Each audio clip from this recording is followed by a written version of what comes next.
एक उत्तर लक्ष्मी ने ये दिया इंद्र को, और दूसरा उस पूर्ण अष्टलक्ष्मी को प्राप्त करने के लिए दूसरा एक और बताया, और वह यह बताया कि हम प्रातः ब्राह्म मुहूर्त का मतलब होता है प्रातःकालीन 4 बजे से लगा करके सूर्योदय तक, इसमें दो समय ऐसे आते हैं जो अपने आप में अत्यधिक महत्वपूर्ण होते हैं। विष्णु पुराण के अनुसार उसने तो उनको घड़ियों और पलों में समझाया है, मैं घंटा और मिनट में आपको समझा रहा हूं, कान से जैसे आपको सुन। वह है, पहला समय है 5:23 से लगा करके 5:31 तक का समय, 8 मिनट का समय, प्रातःकालीन सूर्योदय से पहले। 5:23 से 5:31 का एक समय, और दूसरा समय उन्होंने लिखा है 5:48 से लगा करके 5:59 तक, 6 मिनट।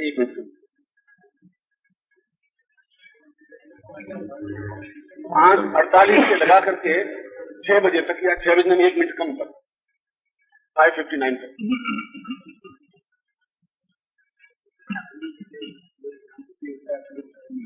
आप इसको स्टैंडर्ड टाइम से ही ले, तो कलकत्ता में तो बहुत जल्दी हो जाएगा वहां,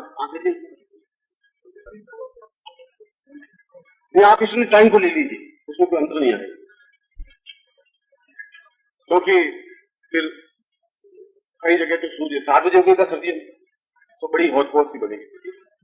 मगर ये जो समय है उसने बताया है कि प्रातःकाली ब्राह्म मुहूर्त से इतना समय बीतने के बाद तो हमारा लिमिटेशन तो 4 बजे है, सूर्योदय से कोई लिमिटेशन हमारा नहीं है, 4 बजे फिक्स टाइम है। उसके बाद में कितना टाइम बीतने पर क्या टाइम आता है उससे मतलब है, तो उसके बाद में सूर्योदय जल्दी हो या लेट हो, या सूर्योदय के बाद की टाइम आता हो, उससे कोई अर्थ नहीं रहेगा। हमारा सारे स्टैंडर्ड टाइम की बात है। ये दोनों टाइम विष्णु पुराण में बताए हैं, ये दोनों ही समय विशेष महत्वपूर्ण है किसी भी लक्ष्मी की साधना से संबंधित या लक्ष्मी को प्राप्त करने के लिए। और कुल मिलाकर के इसे 15 मिनट का समय दिया है पूरे 24 घंटों में। ये 15 मिनट का समय, 8 मिनट का समय एक है, 7-8 मिनट का समय एक है, या 15, 17, 20 मिनट का समय है। ये दोनों ही समय विशेष रूप से अष्टलक्ष्मी की साधना के लिए सर्वाधिक महत्वपूर्ण है, सबसे अधिक महत्वपूर्ण। लक्ष्मी ने कहा कि किस प्रकार से इस समय का उपयोग किया जाए, इसके लिए भी उसने विधि बताई, वह शास्त्रोक्त विधि है जो मैं आपको समझा देता हूं। इसमें अष्ट बीज का जप होना चाहिए। 8 बीज, 8 लक्ष्मी है, उन 8 लक्ष्मियों के लिए 8 बीज है। जैसे नवाण के 3 बीज है, ऐंग, रींग, क्लींग, उसी प्रकार से अष्ट लक्ष्मी के भी अष्ट बीज है, और 8 बीज में आपको लिखवा देता हूं, आप नोट करना चाहें तो। पहला है ऐंग, जैसा आप बोल रहे हैं, दूसरी बार बोलूंगा नहीं मैं, 8 बीज का उच्चारण एक बार ही करूंगा, इसलिए आप जो नोट करना चाहें तो नोट करें। ऐंग, ऊपर मात्रा हिंदी ऐंग। दूसरा बीज है रींग, जो पुराण में आया और र मिलकर के और बड़ी मात्रा और बिंदी, रींग। उच्चारण होगा WRING, रींग, या बिल्कुल शुद्ध उच्चारण होगा WREENG, रींग। रिंग नहीं, आप उच्चारण कर लेते हैं गलती, रिंग बोल देते हैं, रिंग। रिंग शब्द नहीं है, रींग शब्द है, दीर्घ है, लघु नहीं। WREENG, ring. 2 बीज हुए, एन, रींग। तीसरा बीज है श्रींग, श्री और बड़ी की मात्रा उपबिंदी, श्रींग।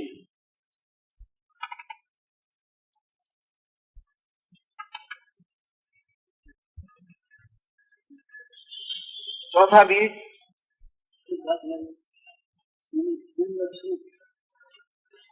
रिंग में SREENG, रिंग। रामदेव तिवारी, आपका एक PMO है, जाकर ले ले।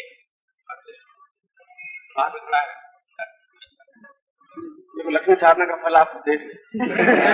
बात करें। सभी के टीम आए हम अभी साधना फूल हो रही है। चलिए इतनी बहुत है, ज्यादा मोह नहीं। 3 बीज बताए मैंने। चौथा बीज अष्टलक्ष्मी बीज का चौथा बीज है उम, छोटा ऊ ऊपर बिंदी उम, HOOM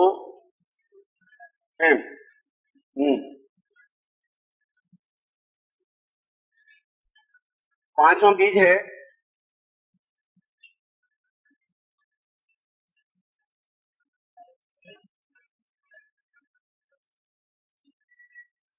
यम। पहली बार यहां म की ध्वनि आई है, अभी तक सब ग की ध्वनि है। यम में य ऊपर बिंदी में आगे म की ध्वनि आई है। आप ध्वनि पे थोड़ा ध्यान दें, क्योंकि बिना ध्वनि के बीज का सारा उच्चारण व्यर्थ हो जाएगा। YAM यम ऐसा ध्वनि आई है। उनमें भी किसमें? हाँ उम में भी म की। बाकी जो है छठा बीज आप लिखिए श्रेंग, श्र ऊपर मात्रा और बिंदी। श्रेंग, श्रेंग का मतलब होता है कुबेर। श्रेंग, श्रे, हाँ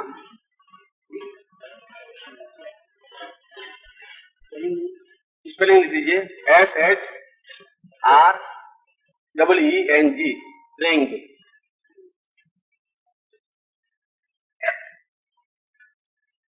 छठा बीज श्र कर दे, सिमाली वाला श्र कर दे, ऊपर एक मात्रा लगा कर बिंदी लगा दे।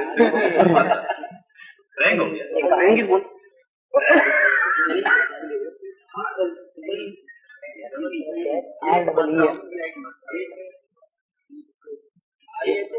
हाँ श्रेंग।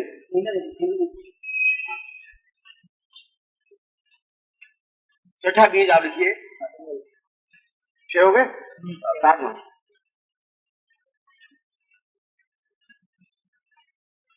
सातवां होगा जो श्रेंग किया है उसका एक और पास में लकीर कहते हैं स्ट्रॉन्ग। श्र पास में एक लकीर, ऊपर 2 मात्राएं और बिंदी। स्ट्रॉन्ग, स्ट्रॉन्ग पास में एक। आप आ सिखाना बहुत मुश्किल है। स्ट्रॉन्ग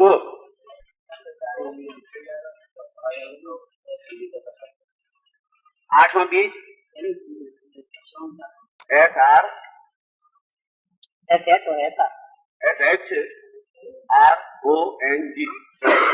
ठीक है। 8वां बीज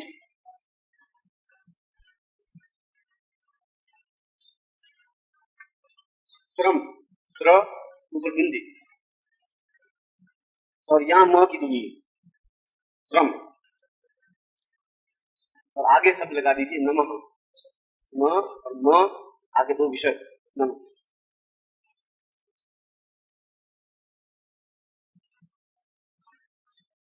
और इन अष्ट बीजों के बारे में कहा है ये इतने गोपनीय से गोपनीय रखने चाहिए, ऐसा लक्ष्मी ने इंद्र को कहा है।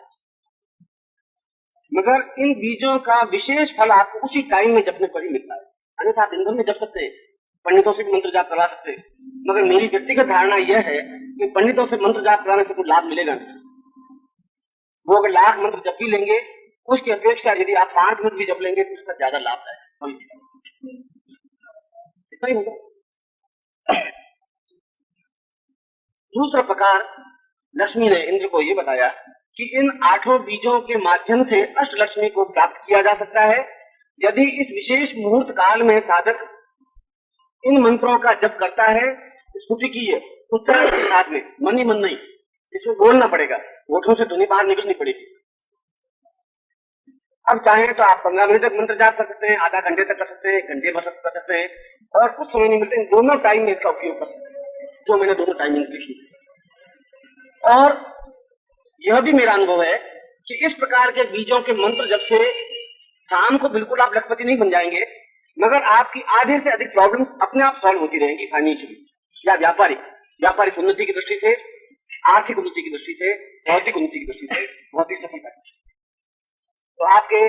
पक्ष बने। एक पक्ष आपका शक्ति की ऊर्जा का, और दूसरा इन मंत्रों के जब से भी जो ऊर्जा बनती है वह इस ऊर्जा से मिल करके, इसलिए प्रारंभ में वह प्राणायाम वह भस्त्रिका आप करके जब आपका शरीर चैतन्य हो तब इस मंत्र का जाप करें। 4 बजे इस मंत्र का जाप नहीं कहा है, 5 बजे के बाद में, क्योंकि वो 1 घंटा आपको मिल सके। शायद उसका एक मंत्र ये रहा होगा कि जब आप बिल्कुल पूर्ण साधक बन जाए तब इस मंत्र का उपयोग करने पर लाभ होता है। ब्राह्मणों से लाभ इसलिए नहीं होता है तो सीधे बैठ करके मंत्र जाप कर लेते हैं, उनमें खुद में न शक्ति पैदा होती है, न शक्ति पूर्ण हो सकती है, न मंत्रों से न शक्ति से बीज का संपुटित हो सकता है, वो वाइब्रेशन नहीं होती। इसलिए इन दोनों का क्रम समझाया है कि आप स्वयं अपने आप को शक्ति प्राप्त करके फिर इन बीजों का उपयोग करें या इसका मंत्र जाप करें। इसके लिए जो नित्य नैमित्तिक जो साइड पॉइंट्स हैं वे 5 पॉइंट हैं। पहला पॉइंट, सफेद आसन बिछा हो, क्योंकि लक्ष्मी श्वेत वसना कही गई है, सरस्वती और लक्ष्मी। सफेद आसन बिछा हो, सफेद या पीली धोती पहनी हो, उत्तर दिशा की तरफ आपका मुंह हो, कृत का दीपक हो, और क्रोध मोह आदि वर्जित हो, क्रोध और मोह से वर्जित हो, बिल्कुल शुद्ध सात्विक शांत हो आपको। ये 5 क्रम उसके साथ। यह हुआ अनुष्ठान का प्रकार, वह हुआ आत्मिक चेतना का प्रकार, दूसरा हुआ अनुष्ठान का प्रकार जिसके माध्यम से लक्ष्मी को स्थिर किया जाता है। लक्ष्मी रोज आपने मान लो 1000 रुपए कमाए, फिर 1000 रुपए खर्च हो गए, और साल भर के बाद बैलेंस आपने हिसाब लगाया तो हिसाब लगाया कि मैं 30 लाख रुपए कमाए और 30 लाख रुपए खर्च कर दिए। इसका मतलब साल भर में आपने कुछ नहीं किया। लक्ष्मी कमाई तो जरूर मगर स्थिर नहीं हो पाती, इसलिए स्थिर लक्ष्मी की जरूरत है। और यह मंत्र जब यदि स्फटिक या कमल गट्टे की माला से हो तो ज्यादा श्रेष्ठ है, क्योंकि कमल लक्ष्मी का आधार है, कमल वसना है, कमल में बैठती है।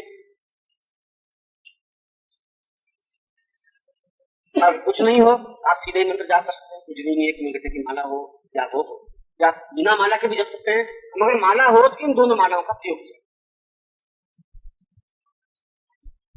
और तीसरा और महत्वपूर्ण और प्रयोग लक्ष्मी ने इंद्र को समझाया कि जिससे तुम अपने साम्राज्य को अखंडित कर सको और अष्ट लक्ष्मी को आप अपने घर में स्थापित कर सको, जिससे कि तुम श्रेष्ठ बन सको।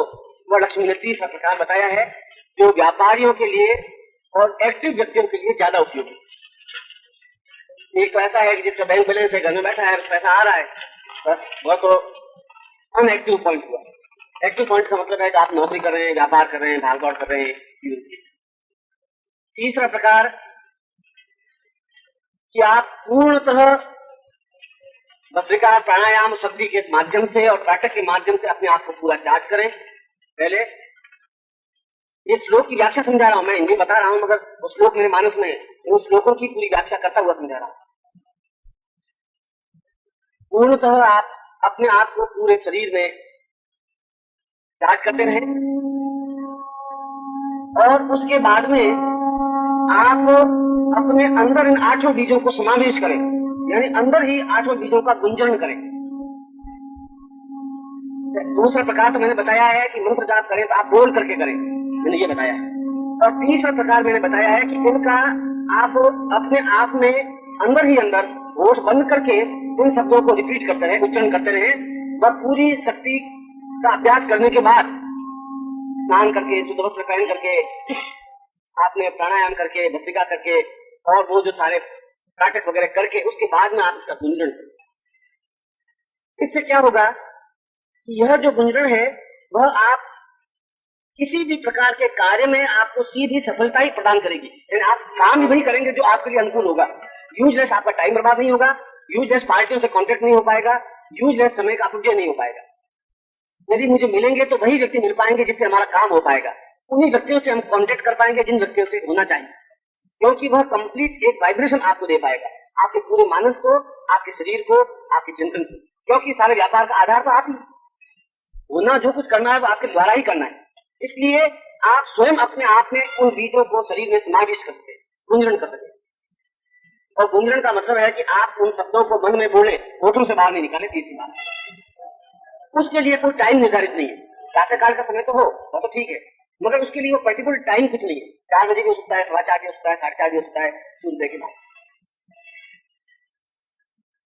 और ये 3 प्रकार बताए हैं कि 3 प्रकार के माध्यम से आदमी अपने जीवन में पूर्ण भौतिक और व्यापारिक सुख प्राप्त हो सकता है। यदि व्यापार में शिथिलीकरण है, धीरे चल रहा है व्यापार, प्रोग्रेस नहीं हो पा रही है, या उसमें जो सफलता मिलनी चाहिए वह नहीं हो रही है, तो इससे वैसे ही लोगों से कांटेक्ट हो जाएगा जिससे कि आपका व्यापार वृद्धि को अग्रसर हो सके। स्वतः ऐसे ही लोग आपको मिलेंगे जो आपको हेल्पफुल हो सकेंगे। और इस प्रकार के तीनों प्रयोगों को कई जगह मैंने, अगर आप कहें तो मैं आपके अहमदाबाद, दिल्ली, कलकत्ता, मद्रास और मुंबई के नाम लिख सकता हूँ, एड्रेस दे सकता हूँ, जिनको मैंने इस प्रकार से प्रयोग संपूर्ण करवाए या पहले ही नहीं। मगर ये मैं सारी क्रिया इसलिए आपको समझा रहा था कि इस सारी चीजों का प्रैक्टिकल में अगली साधना मैंने रखी है, महालक्ष्मी साधना रखी। इसीलिए ये जो शक्ति है, इस शक्ति को आप किस प्रकार से अपने लक्ष्मी में ट्रांसफर कर सके, शक्ति संचय कैसे कर सके, ये मैंने इस में समझाया। और इस शक्ति को ट्रांसफर कैसे कर सके, ट्रांसफर करने के 5 प्रकार होते हैं। यानी किसी वस्तु से पदार्थ में रूपांतरित करना। ऑक्सीजन और हाइड्रोजन को मिला करके जो पानी बनाना है, तो पानी बनाने के लिए दोनों गैसों को मिलानी पड़ेगी आपको। और जो ही हाइड्रोजन ऑक्सीजन मिलेगी तो पानी की बूंदें टप टप बन जाएगी, जो पानी पीने लायक। तो किस प्रकार से उन दोनों शक्तियों को मिलाया जाए जिससे कि पानी की फॉर्मेशन बन सके, और किस प्रकार से शक्ति को हम लक्ष्मी में रूपांतरित कर सके, यह क्रिया। इस रूपांतरित करने की 5 क्रियाएं। पहला है अनुष्ठान के द्वारा हम कैसे श्रीमंत बन सकते हैं, श्रीमान बन सकते हैं, धनवान बन सकते हैं, लक्ष्मीवान बन सकते हैं। शक्ति को हम कैसे उसमें रूपांतरित कर सकते हैं, उसके 5 तरीके हैं। पहला तरीका है अनुष्ठान के द्वारा। अनुष्ठान का मतलब है जिस प्रकार से मैंने कहा कि पर्टिकुलर टाइम इस प्रकार से आप मंत्र जाप करें, ये एक अनुष्ठान का तरीका हुआ। मन में आप गुंजरण करें, ये अनुष्ठान का दूसरा तरीका। ये अनुष्ठान के तरीके हुए। ये अनुष्ठान के द्वारा, मंत्र जप के द्वारा लक्ष्मी को प्राप्त की जाए। मगर उसके लिए बहुत जरूरी है कि किस प्रकार से बैठना है, कैसे आसन में बैठना है, कहाँ दृष्टि स्थिर होनी चाहिए, चिंतन किस प्रकार से होना चाहिए, भावनाएं क्या होनी चाहिए, मंत्र जप कैसे होना चाहिए, उच्चारण गंभीरता कैसे होनी चाहिए, ये सारी उसके भेद प्रभेद। मगर अनुष्ठान पहला हुआ। दूसरा रसायनिक के द्वारा। रसायनिक के द्वारा किस प्रकार से हम बहुत कम मूल्यवान धातु को ज्यादा मूल्यवान धातु में रूपांतरित करते हैं। ऐसे सैकड़ों प्रकार है कि तांबे में कुछ रासायनिक क्रिया करके उसको में परिवर्तित किया जाता है। तारे को कुछ विशेष विधि के द्वारा उसको रूपांतरित करके सोने में परिवर्तित किया जाता है। ये जो रसायन के द्वारा भी लक्ष्मीवान बनना है, मतलब ये नहीं है कि कैसे बनना है, हम किस प्रकार से, किस विधि से कम बिजनेस का मतलब यह है कि कम खर्च हो, ज्यादा लाभ हो सके। लेकिन उसका सिद्धांत से आधार तो यही है कि हम 5 रुपए में चीज खरीदे और 5.5 में बेच दें तो 8 आने में कम हो जाए। यदि हम तांबे को खरीदे और उसको सोने में रूपांतरित करें तो कम मूल्यवान ज्यादा मूल्यवान धातु में रूपांतरित। ये दूसरा प्रकार रसायन के द्वारा। और ऐसे सैकड़ों साधु हैं, तो सैकड़ों लोग हैं। मुरादाबाद में एक ऐसे व्यक्ति हैं जिन्होंने एक शिव मंदिर का निर्माण करवाया है।